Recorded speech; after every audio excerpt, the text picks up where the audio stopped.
Hello YouTube, Marielle here. The title of the video refers to an incident regarding me, and it happened about 2 years ago, I would say. It was 2 Christmases ago, and I developed a severe toothache.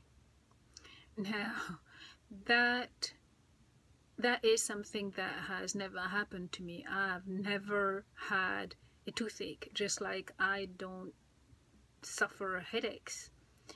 And it wasn't just I'm thinking it wasn't just a simple toothache. It was the worst ever. The level of pain, from what I remember from giving birth, that level of pain was worse. It seemed really worse. It was a case of I really felt for almost 2 days. I felt like I was crunching on broken glasses. The pain sometimes was so bad. It felt like it started somewhere in the back of my neck and followed a path all the way to my, I can't remember whether it was the left or the right eye, but literally followed the path all the way from the back of my neck all the way to inside my eyeball, and it was throbbing. I felt like my eye, one of my eye, was actually twice the size, and every now and then it'll shoot up. It'll go from the eyeball and shoot up all the way to one side of my head, on top here somewhere, and giving me major headaches. And this is something I've never ever experienced. And to make matter worse, we were not at home. We had been, my husband travels a lot, and he spends a majority of his time working abroad. So the children and I for Christmas had gone to follow him where he's stationed. And yeah, so we were there, and this happened within 2 days of us arriving there.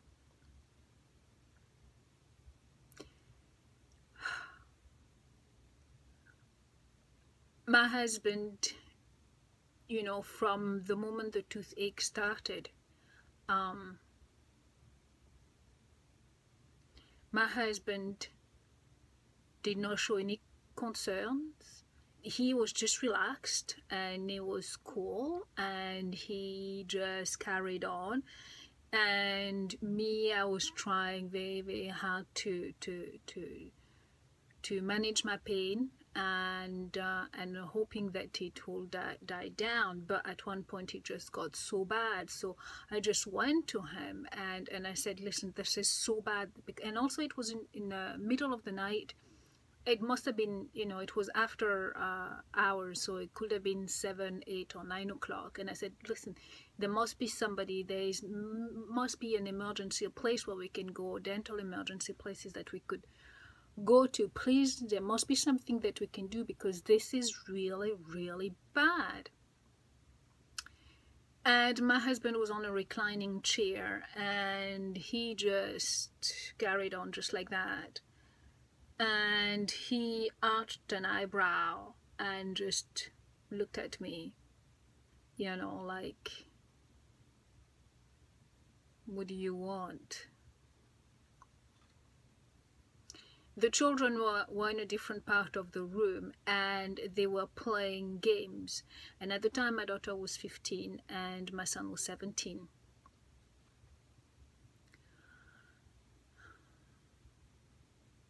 It was just horrendous, and nobody, the entire household, nobody reacted, nobody said anything, nothing.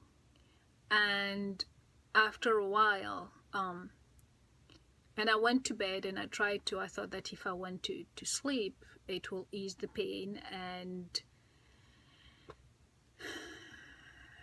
it didn't happen. In the middle of the night, the pain got worse, and I just got up, and I think it was like 1 o'clock or 2 o'clock.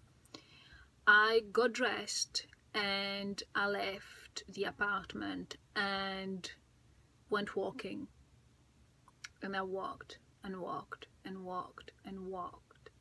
I just spent close to 3 hours just walking, trying to ease the pain and distract myself from the pain. My husband didn't come after me, my husband didn't inquire, my husband didn't, nothing. And eventually the pain subsided and left, and I was fine. A few weeks ago, only a few weeks ago, I confronted my daughter about, I confronted her about, how they could see me in such pain and not say anything, not react, not show any kind of concerns. And this is what my daughter said. Well, Dad came and said to us not to say anything and not to do anything. I was shocked. I was floored. I couldn't believe what she was saying to me. That my husband, as the pain started and starting to get worse, and I was starting to make sounds and noises of discomfort and show distress, he found the time to go and whisper to the kids that, listen, if you see her, or if she complains, or if she does anything, just don't do anything. Obviously, it looks like he did that on purpose so that I could feel alone and I could feel isolated and uncared for, and that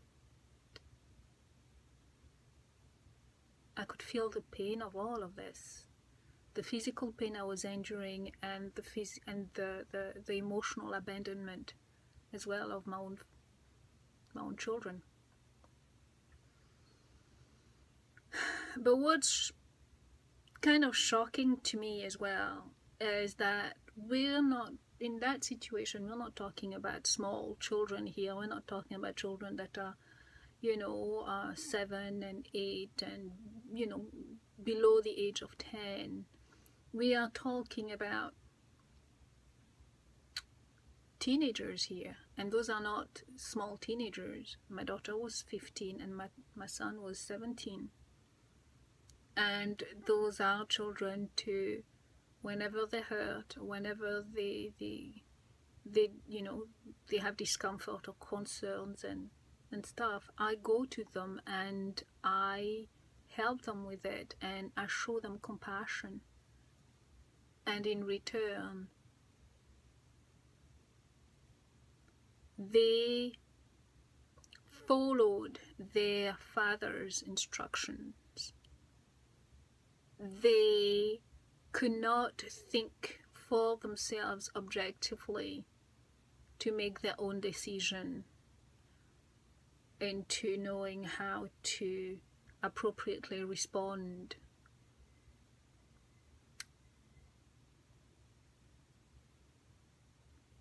It shows just how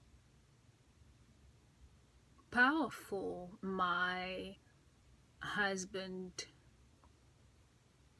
is and how deep he has gotten into their psyche. And to me, these shows just demonstrate just how much power he has over them, and also the frightening part is for me to be forced to realize that he could just about do anything to me, and the children will find a way to rationalize it.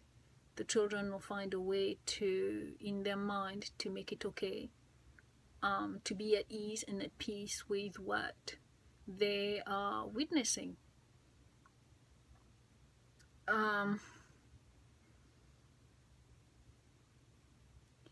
And it's a very, very lonely place to be in, to be surrounded with people that you care for, you love, you would fight for, you could die for. You probably will not even think twice about putting your own life in danger if he meant that this could save them.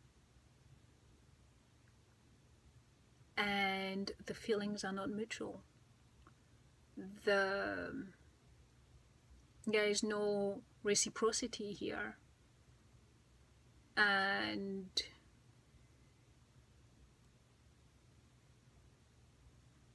they'll never do the same for you.